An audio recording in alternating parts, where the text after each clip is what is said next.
Chapter 5. Now Naaman, captain of the host of the king of Syria, was a great man with his master, and honorable, because by him the Lord had given victory to Syria. He was also a mighty man of valor, but he was a leper. The Syrians had gone out in bands, and had brought away captive out of the land of Israel a little maiden, and she waited on Naaman's wife. She said to her mistress, "Would that my Lord were with the prophet who is in Samaria.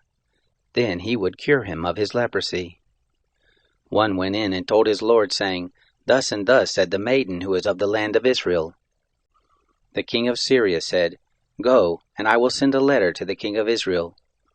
He departed and took with him 10 talents of silver, and 6,000 pieces of gold, and 10 changes of clothing. He brought the letter to the king of Israel, saying, "Now when this letter is come to you, behold, I have sent Naaman my servant to you, that you may cure him of his leprosy." It happened, when the king of Israel had read the letter, that he tore his clothes and said, "Am I God, to kill and to make alive, that this man does send to me to heal the man of his leprosy? But consider, I pray you, and see how he seeks a quarrel against me."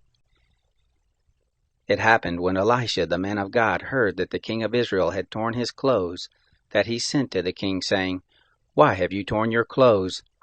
Let him come now to me, and he shall know that there is a prophet in Israel." So Naaman came with his horses and with his chariots, and stood at the door of the house of Elisha.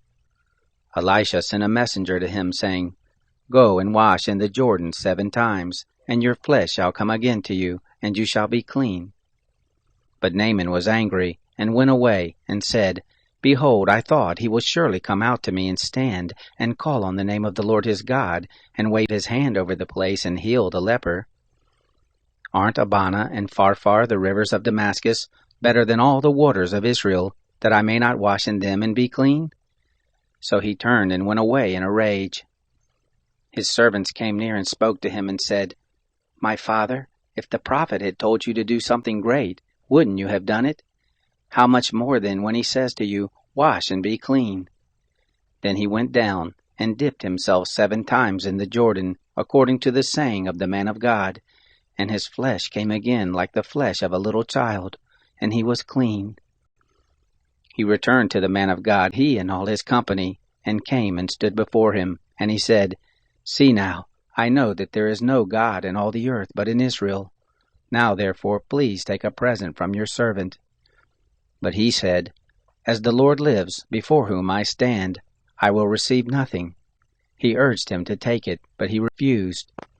Naaman said, "If not, please then let there be given to your servant 2 mules' burden of earth, for your servant will from now on offer neither burnt offering nor sacrifice to any other gods, but to the Lord. In this thing may the Lord pardon your servant, when my master goes into the house of Rimmon to worship there, and he leans on my hand, and I bow myself in the house of Rimmon. When I bow myself in the house of Rimmon, O Lord, please pardon your servant in this thing." He said to him, "Go in peace." So he departed from him a short distance. But Gehazi, the servant of Elisha the man of God, said, "Behold, my master has spared this Naaman the Syrian, and not receiving from his hands that which he brought. As the Lord lives, I will run after him and take something from him." So Gehazi followed after Naaman. When Naaman saw one running after him, he alighted from the chariot to meet him and said, "Is all well?" He said, "All is well.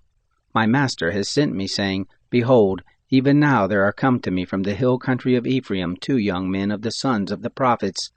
Please give them a talent of silver and 2 changes of clothing." Naaman said, "Be pleased to take 2 talents.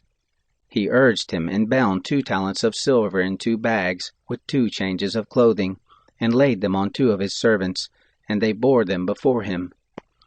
When he came to the hill, he took them from their hand and put them in his house, and he let the men go, and they departed. But he went in and stood before his master. Elisha said to him, "Where are you coming from, Gehazi?" He answered, "Your servant went nowhere." He said to him, "Didn't my heart go with you, when the man turned from his chariot to meet you?